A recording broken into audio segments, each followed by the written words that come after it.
So, you've been booked for your first e-com job and you're not sure where to start. Well, in this video, I'm going to give you 5 tips that's going to be a great starting point.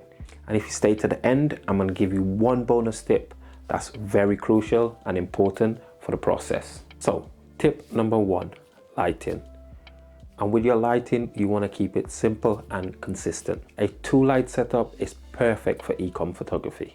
I recommend going with the biggest modifier you have available as your key light or your main light. Something in the range of 120 to 160 cm is perfect and ideal for this. And for your side light or kicker light, a small to medium sized softbox is ideal. But I would personally recommend using a strip box with a grid. That way you'll be able to get a little bit more control over the light and the fall off of the light.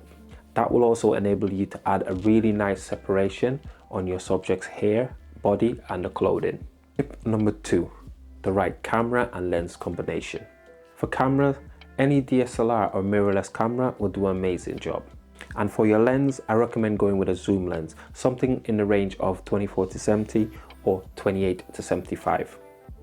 That way you'll be able to get a lot more flexibility when it comes to getting all the right shots. You can use a fixed focal length, but know that this is going to be limited depending on how many space and movement you have. Tip number 3, getting the right model. A model with e-com experience is crucial.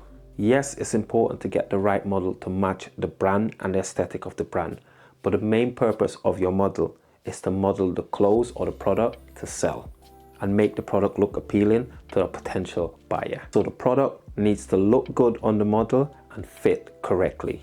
Tip number 4, have a shot list. Knowing exactly what shots you will need ahead of time, i.e. your front, your back, your side, close-ups, etc. A detailed list of all the different shots and different angles you'll need is great, because that way you'll be able to give a prospective buyer all the different insight into how the product will look on their bodies. Tip number 5, tethering. If possible, use your camera's tethering capabilities, as this will enable you, your model and your client to see whether you are nailing the desired look and angles, etc. This will also enable you to make any minor adjustments or tweaks on the fly as you're shooting.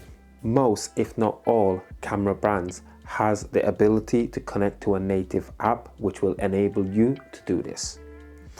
If you are somebody that already uses a software like Lightroom, like Capture One, it is a much more easier and seamless process. And finally, our bonus tip, get a gray card. By using a gray card, this will enable you to get the most accurate color, not only for your model's skin, but also the product, as it's crucial to make sure you get the most accurate representation of the colors of the garment that you're photographing. Hope these tips have been helpful. If there's any tips that you've used in your process or anything that I've missed out or you thought I'd missed out, please let me know in the comments below. And if you do use any of these tips, please also let me in the comments below. Let us know how the results go and how these tips affect your overall shoot process. If you'd like to see an actual behind the scenes of an e-com shoot, I will link this video here where you can go check it out and see how I go from start to finish. Thank you guys for watching, and I'll catch you in the next one. Peace.